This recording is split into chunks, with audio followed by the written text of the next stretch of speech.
Okey, hari ni kita orang nak pergi makan steamboat dekat Tai Mall Putrajaya. So kita orang pergi walk in je.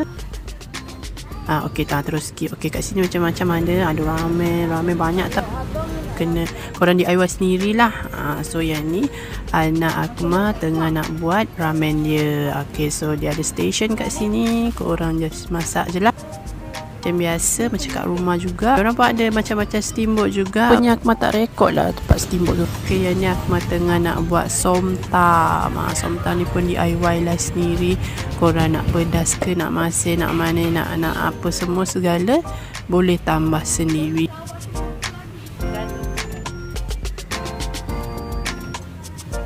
Okey, ada juga ayam bakar di bahagian luar. Lepas tu ni dia punya sup tu korang boleh pilih nak tom yum ataupun apa.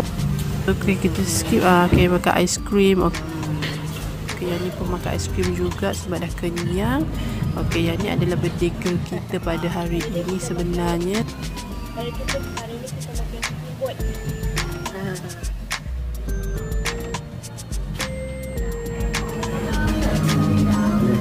Okay, so ini tibalah masanya kita sambut birthday. Happy birthday to you. Happy birthday to you. Happy birthday, happy birthday. Happy birthday to you. Happy birthday to you. Happy birthday to you. Happy birthday, happy birthday. Happy birthday to you. Happy birthday to you.